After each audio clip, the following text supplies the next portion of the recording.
السلام علیکم ورحمۃ اللہ وبرکاتہ۔ دوستو، اس ویڈیو میں ہم جانیں گے سورۃ القاریہ اردو ترجمہ اور تفسیر کے ساتھ۔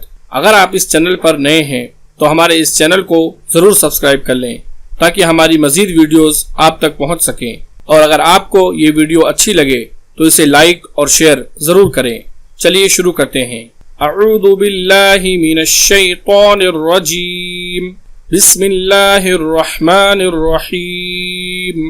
القارعۃ ما القارعہ وما ادراک ما القارعہ یوم یکون الناس کالفراش المبثوث وتکون الجبال کالعہن المنفوش فأما من ثقلت موازینہ فهو في عيشة راضية وأما من خفت موازينه فأمه هاوية وما أدراك ما هي نار حامية۔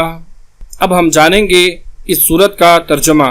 بسم اللہ الرحمن الرحیم، شروع کرتا ہوں میں اللہ تعالی کے نام سے جو بڑا مہربان نہایت رحم والا ہے۔ القارعہ، کھڑکھڑا دینے والی۔ مل قارعہ، کیا ہے وہ کھڑکھڑا دینے والی؟ وما ادراک مل قارعہ، تجھے کیا معلوم کہ وہ کھڑکھڑا دینے والی کیا ہے؟ یوم یکون الناس کالفراش المبثوث، جس دن انسان بکھرے ہوئے پروانوں کی طرح ہو جائیں گے۔ وتکون الجبال کالعہن المنفوش، اور پہاڑ دھنے ہوئے رنگین اون کی طرح ہو جائیں گے۔ فَأَمَّا مَن ثَقُلَتْ مَوَازِينُهُ، پھر جس کے پلڑے بھاری ہوں گے۔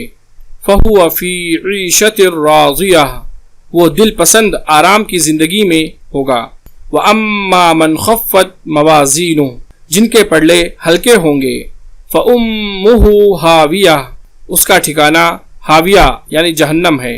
وَمَا أَدْرَاكَ مَا هِيَ، تجھے کیا معلوم کہ وہ کیا ہے؟ نَارٌ حَامِيَةٌ، وہ تنگ تیز آگ ہے۔ اب ہم جانیں گے اس سورت کی تفسیر۔ القارعہ، کھڑکھڑا دینے والی۔ مل قارعہ، کیا ہے وہ کھڑکھڑا دینے والی؟ یہ بھی قیامت کے ناموں میں سے ایک نام ہے۔ اسے القاریہ اس لیے کہتے ہیں کہ یہ اپنی ہولناکیوں سے دلوں کو بیدار اور اللہ کے دشمنوں کو عذاب سے خبردار کر دے گی، جیسے دروازہ کھٹکھٹانے والا کرتا ہے۔ وما ادراک ما القارعہ، تجھے کیا معلوم کہ وہ کھڑکھڑا دینے والی کیا ہے؟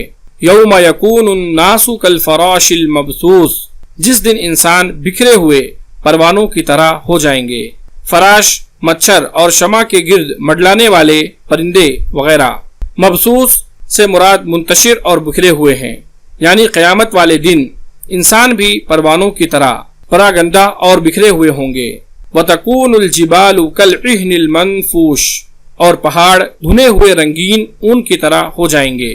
عین اس اون کو کہتے ہیں جو مختلف رنگوں کے ساتھ رنگی ہوئی ہوتی ہے۔ منفوش یعنی دھنی ہوئی۔ یہ پہاڑوں کی وہ کیفیت بیان کی گئی ہے جو قیامت والے دن ان کی ہوگی۔ قرآن کریم میں پہاڑوں کی یہ کیفیت مختلف انداز میں بیان کی گئی ہے۔ اب آگے ان دو فریقوں کا اجمالی ذکر کیا جا رہا ہے جو قیامت والے دن اعمال کے اعتبار سے ہوں گے۔ فَأَمَّا مَن ثَقُلَتْ مَوَازِينُهُ، پھر جس کے پلڑے بھاری ہوں گے۔ موازین میزان کی جمع ہے، یعنی ترازو جس میں صحائف اعمال تولے جائیں گے۔ بعض کہتے ہیں کہ یہاں یہ میزان نہیں، موزون کی جمع ہے، یعنی ایسے اعمال جن کی اللہ تعالیٰ کے یہاں کوئی خاص اہمیت اور خاص وزن ہوگا، لیکن پہلا مفہوم ہی راجح اور صحیح ہے۔ مطلب یہ ہے کہ جن کی نیکیاں زیادہ ہوں گی وہ اعمال کے وزن کے وقت ان کی نیکیوں والا پلڑا بھاری ہو جائے گا۔ فَهُوَ فِي عِيشَةٍ رَاضِيَةٍ، وہ دل پسند آرام کی زندگی میں ہوگا، یعنی ایسی زندگی جس کو وہ صاحب زندگی پسند کرے گا۔ وَأَمَّا مَنْ خَفَّتْ مَوَازِينُهُ، جن کے پلڑے ہلکے ہوں گے، یعنی جس کی برائیاں نیکیوں پر غالب ہوں گی اور برائیوں کا پلڑا بھاری اور نیکیوں کا ہلکا ہوگا۔ فَأُمُّهُ هَاوِيَةٌ، اس کا ٹھکانہ ہاویہ یعنی جہنم ہے۔ ہاویہ جہنم کا نام ہے، اس کو ہاویہ اس لیے کہتے ہیں کہ جہنمی اس کی گہرائی میں گرے گا، اور اس کو یعنی ماں سے اس لیے تعبیر کیا گیا ہے کہ جس طرح انسان کے لیے ماں جائے پناہ ہوتی ہے اسی طرح جہنمیوں کا ٹھکانہ جہنم ہوگا۔ بعض کہتے ہیں کہ کے معنی دماغ کے ہیں، جہنمی جہنم میں سر کے بل ڈالے جائیں گے۔ وما ادراک ما ہی، تجھے کیا معلوم کہ وہ کیا ہے؟ یہ استفہام اس کی ہولناکی اور شدت عذاب کو بیان کرنے کے لیے ہے کہ انسان کے وہم و تصور سے بالا ہے اور انسانی علوم اس کا احاطہ نہیں کر سکتے۔ نار حامیہ، وہ تن تیز آگ ہے۔ جس طرح حدیث میں آتا ہے کہ انسان دنیا میں جو آگ جلاتا ہے یہ جہنم کی آگ کا 70واں حصہ ہے۔ جہنم کی آگ دنیا کی آگ سے 69 درجہ زیادہ ہے۔ ایک اور حدیث میں ہے کہ آگ نے اپنے رب سے شکایت کی کہ میرا ایک حصہ دوسرے حصے کو کھائے جا رہا ہے، تو اللہ تعالیٰ نے اسے 2 سانس لینے کی اجازت فرمائی، ایک سانس گرمی میں اور ایک سانس سردی میں۔ بس جو سخت سردی ہوتی ہے یہ اس کا ٹھنڈا سانس ہے، اور نہایت سخت گرمی جو پڑتی ہے وہ جہنم کا گرم سانس ہے۔ ایک اور حدیث میں نبی کریم صلی اللہ علیہ وسلم نے فرمایا کہ جب گرمی زیادہ سخت ہو تو نماز ٹھنڈی کر کے پڑھو، اس لیے کہ گرمی کی شدت جہنم کے جوش کی وجہ سے ہے۔ اللہ تبارک و تعالی سے دعا ہے کہ اللہ رب العالمین ہم تمام لوگوں کو اس ویڈیو میں جو باتیں بیان کی گئی ہیں ان باتوں کو سمجھنے اور ان پر عمل کرنے کی توفیق عطا فرمائے، آمین۔